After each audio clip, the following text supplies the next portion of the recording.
Chocolate के गोलगप्पे वाला भूत। मध्य प्रदेश से कुछ दूर एक छोटा सा खूबसूरत पालमपुर गांव था। वहाँ छोटी छोटी नदियाँ थी, तरह तरह के पहाड़ थे और प्रकृति का बहुत खूबसूरत रूप यहाँ देखने को मिलता था। लेकिन इन सब के बावजूद पालमपुर की सबसे मजेदार चीज वहाँ हर साल लगने वाला बसंत का मेला था। कहते हैं कि पालमपुर में लगने वाला मेला इतना बड़ा होता था कि कोई भी उसे एक दिन में पूरा नहीं घूम सकता था। उस मेले में गांव वाले तरह तरह के खिलौने, कई तरह की मिठाइयाँ, न जाने कितने किस्म के खेल और अलग अलग तरह की खाने पीने वाली चीजों का ठेला लगाते थे। और इन ठेलों में से एक सबसे मशहूर ठेला था सुरेश चाट भंडार। 4 पहियों की इस ठेले पर सुरेश चाट पापड़ी, टिक्की और गोलगप्पे बेचता था। लेकिन बाकी सभी चीजों से ज्यादा लोगों को सुरेश के गोलगप्पे पसंद थे। मेले में हर रोज सुरेश ठेला भर कर गोलगप्पे लेकर जाता था, लेकिन शाम होने से पहले ही उसके सारे गोलगप्पे बिक जाते थे। काफी बड़े बड़े लोग सुरेश को हराने की कोशिश कर चुके थे, लेकिन कोई भी उसे हरा ना सका, क्योंकि उसके गोलगप्पों की बात ही अलग थी। सुरेश के साथ उसका एक 12 साल का बेटा माधव और एक 16 साल का लड़का रोनित रहता था। रोनित सुरेश का बेटा नहीं था, पर पिछले साल एक दुर्घटना में अपनी बीवी को खो देने के बाद सुरेश ने अपना हाथ बटाने के लिए रोनित को साथ रख लिया था। रोनित अनाथ था। मेले में सिर्फ एक दिन बाकी रह गया था।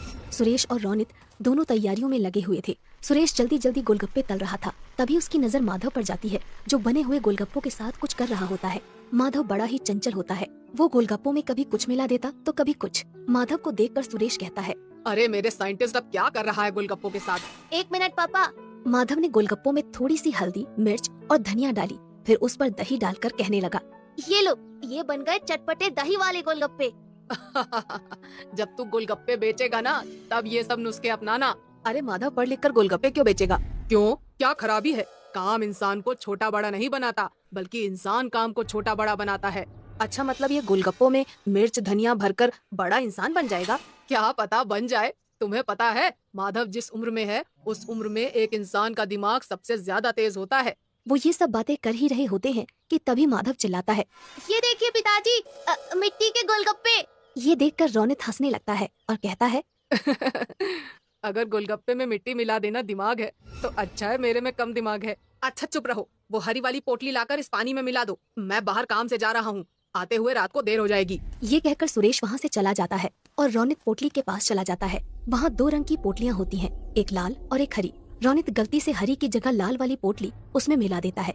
तभी उसे बाहर से कुछ आवाज आती है और रोनित बिना पानी को देखे ही बाहर चला जाता है। उसने ध्यान ही नहीं दिया कि पानी का रंग हरे की जगह काला हो गया था। रात को जब सुरेश घर वापस आता है तो देखता है कि माधव अपने बिस्तर पर सो रहा होता है, पर रोनित घर में कहीं नहीं होता। सुरेश को लगता है कि वो काम खत्म करके अपने दोस्तों के साथ खेलने चला गया होगा। रात को सोने से पहले वो निश्चय करता है कि कल की तैयारी का सारा सामान देखकर सो जाएगा। वो चाट पापड़ी देखता है, जो कि बिल्कुल ठीक होती है। गोलगप्पे भी अच्छे ही दिख रहे होते हैं।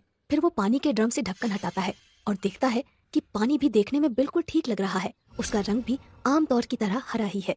सुरेश चैन की सांस लेता है और सो जाता है। अगले दिन सुबह सुबह सुरेश मेले में अपना ठेला लेकर पहुंच जाता है। सुरेश काफी थका हुआ था, क्योंकि रोनित अभी तक वापस नहीं आया था, इसलिए उसे अकेले ही सारा सामान ठेले पर लाद कर मेले में आना पड़ा। वो रोनित से गुस्सा भी था और उसे उसकी फिक्र भी हो रही थी।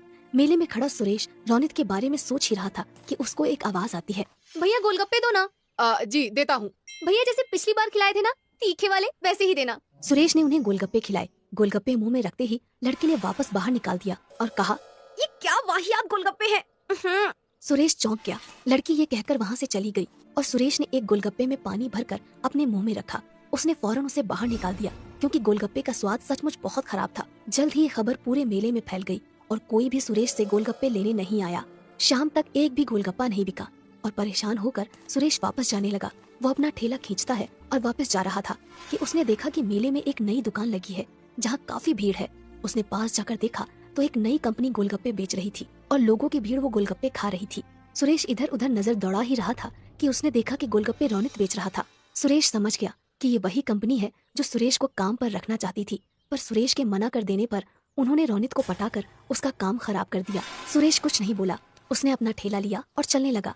उसे इस बात का दुख नहीं था कि उसके गोलगप्पे नहीं बिके, पर इस बात का ज्यादा दुख था कि जिस रोनित को उसने अपने बच्चे की तरह पाला, उसने उसे धोखा दे दिया। यही सोचते सोचते वो घर पहुंच गया। उसे देखते ही माधव बहुत खुश हुआ और बोला, पापा आप इतनी जल्दी आ गए और सारे गोलगप्पे वापस क्यों ले आए? वो बेटा, पता है मुझे, आप इसलिए लाए ना ताकि मैं नए गोलगप्पे बना सकूं।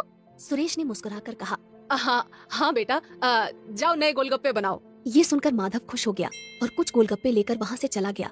सुरेश वहीं बैठकर सोचने लगा कि कैसे अपने गोलगप्पे बेचने का काम दोबारा से शुरू करे। वो ये सब सोच ही रहा होता है कि माधव अचानक उसके सामने आकर कहता है, पापा आ करो, अरे क्यों? आ करो ना। सुरेश ने अपना मुंह खोला और माधव ने एक काला सा गोलगप्पा उसके मुंह में डाल दिया। ये क्या डाल दिया मेरे मुंह में? क्या मिलाया है तूने इसमें? चॉकलेट। अच्छा, ये गोलगप्पे खाकर सुरेश के दिमाग में एक आइडिया आया ही होता है कि तभी माधव कहता है, ये लो पापा, ये भी खाओ। सुरेश मुंह खोलता है। इसमें क्या मिलाया है तुमने? मिट्टी और लाल मिर्च। सुरेश हंसने लगता है और माधव को गले से लगा लेता है। फिर सुरेश पूरी रात अपने कमरे में कुछ करता रहता है। अगले दिन मेले में रौनित के गोलगप्पे बिक रहे होते हैं। तभी एक आवाज आती है, ये क्या खा रहे हो? वहाँ चलो सुरेश के पास, कुछ नए किस्म के गोलगप्पे आए हैं।